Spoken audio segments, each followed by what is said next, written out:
Okay, so I'm in a bit of a mood today. Just gonna throw that out there. Woke up with an incredible pain in my ear. Then my dog, the little dog, Lilith, decided that it was a good idea to just poop in the floor. Then, because Windows said that it would be such a quick install, I decided to do the Windows 10 install before I went to classes. It worked on my laptop. It completely crashed my normal computer, which is the one that has all my homework, assignments, projects, etc., tax papers, medical papers, everything. Then I called Microsoft. They were no help. They didn't know how to fix the problem. I waited in a queue for 2 hours. The guy didn't know how to fix the problem. He kept telling me to do a system restore, and I was like, that's going to completely wipe my system. No, it won't. Dude, that's what the computer is even telling me. And he told me to remove my hard drive, but he couldn't tell me how to do that. And then the phone disconnected, or he hung up, and no one called me back, and I'm not waiting in another queue for 2 more hours. Currently, my computer is stuck on the screen. I don't know what to do. I'm fucked when it comes to school and all of my adult responsibilities, which are handled on that machine. I know what people are going to say. Well, you should have had a backup. That computer is networked in to my laptop as well as my husband's computer. And it is no longer showing up on any of the networks. I looked on my laptop, I looked on my husband's computer, it's not there. So I'm in a bit of a mood. I'm pissed. Life lesson, don't shave when you're pissed off because you will cut yourself. There's some cuts. It's very awkward places now. Anyway, what I was going to do as a topic for today actually has nothing to do with me. I have a friend. This friend is very dear to me. Part of me will always love this friend. And I think my husband knows that, and I think he's okay with it. We have a history. And so part of me will always love him. And I'm worried. I'm really, really worried about him. Not too long ago, he quit his job. And kind of out of the blue, quit his job.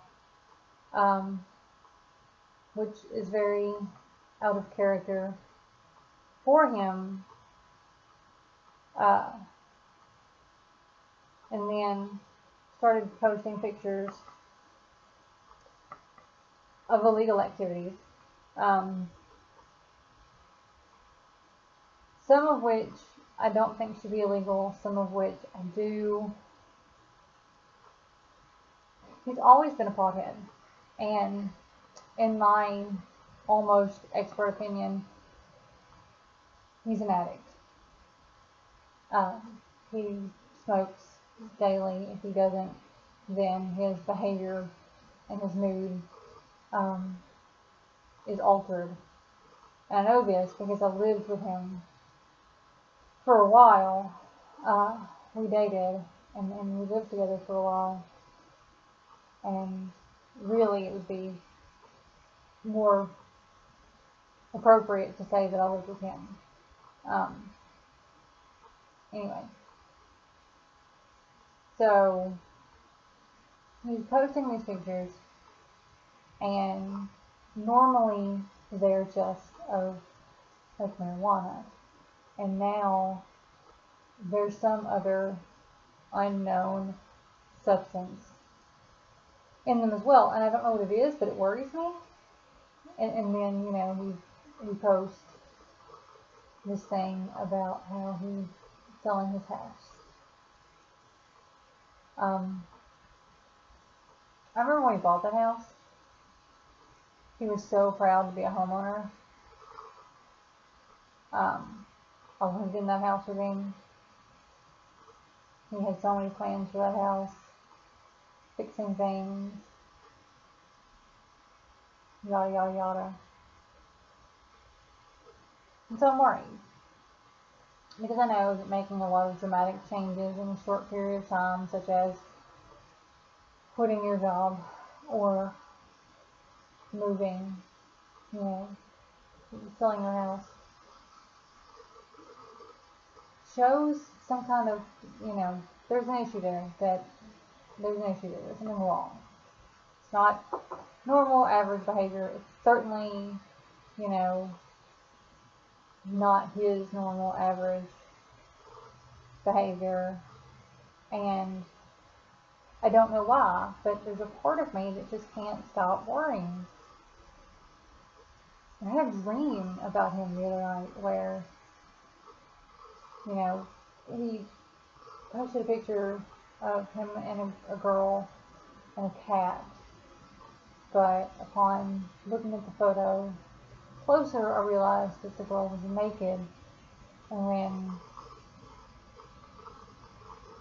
I said something to him, he said that it was, his wife. And it was a weird dream.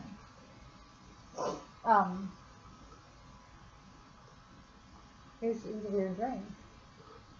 And he's been on my mind a lot lately. And I think it's because I'm just really worried. And I know that I'm a worrier. I know that I worry about everyone who matters to me. But, so part of me tells myself that maybe this is just me, having a PTSD moment, going a little crazy. But another part of me is like, no, there's something seriously wrong here, and you need to be worried. He said something about how he just wasn't happy, and how, people would love to have his life. He makes good money, and he drives a nice car, and he has a beautiful home, in a nice location, and he's not happy. And those things won't make you happy. Having money and, things, that's not what makes you happy. Like, I don't have a job. I'm a full-time student. And my husband doesn't make really good money. I mean, he makes decent money. He makes enough to make ends meet. But we are by no means wealthy or rich.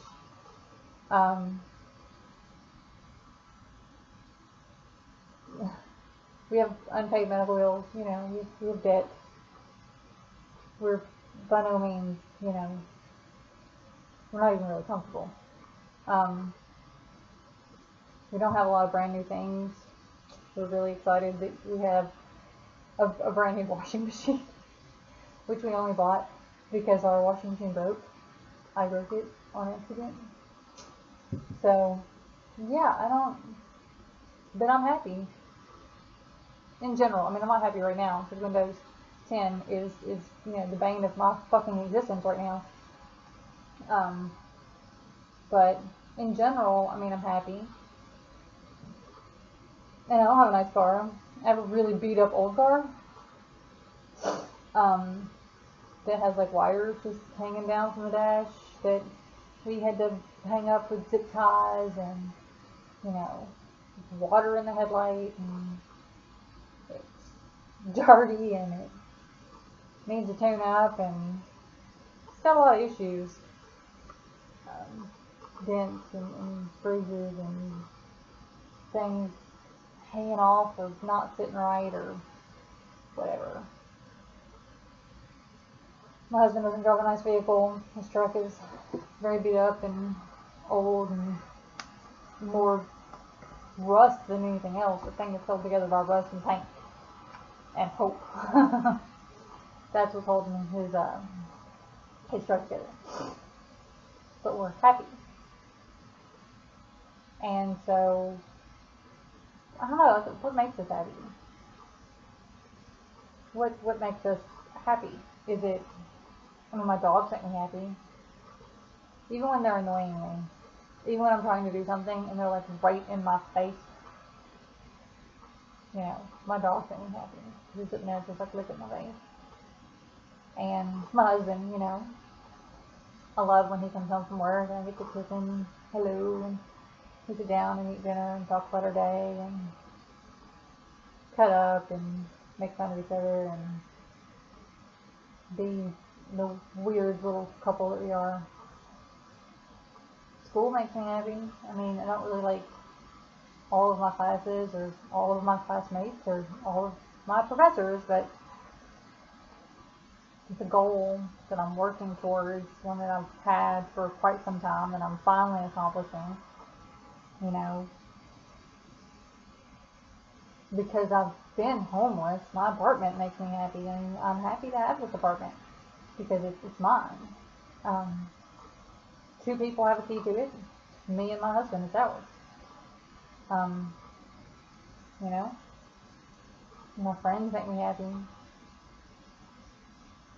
You know, seeing my friend at my wedding, I hadn't seen in so long, I'm happy. Seeing my friends come over when we have, you know, game night. Just sitting around, being stupid, playing Cards Against Humanity, trying to be the worst possible people that we can for a couple of hours.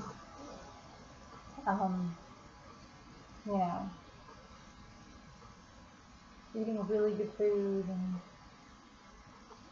not really expensive food, just good food, you know. Food that my friend makes from scratch that is fucking hilarious. I mean, it's like awesome. It's just,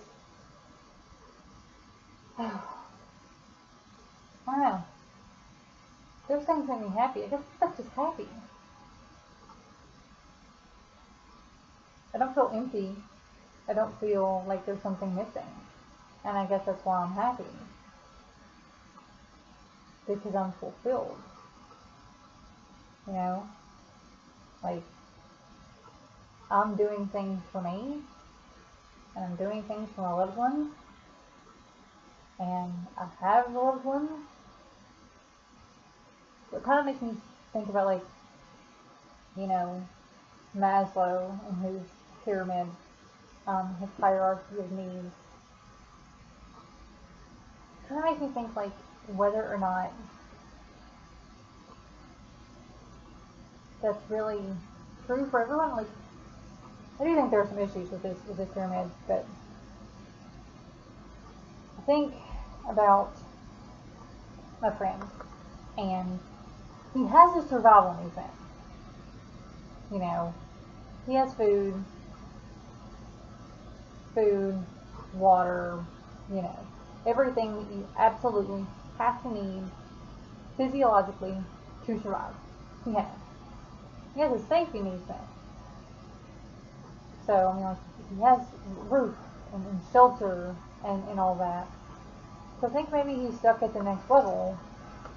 He doesn't have, like, his love or belonging needs.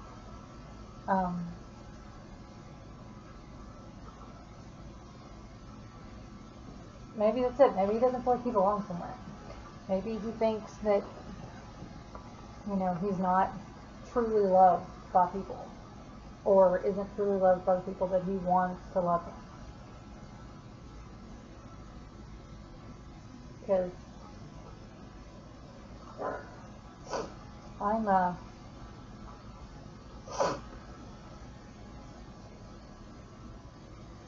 I'm happy. But then again, all of my needs are being met, and I don't have as much of, you know, the lower 2 levels. Like, my lower 2 levels aren't as nice as his lower 2 levels.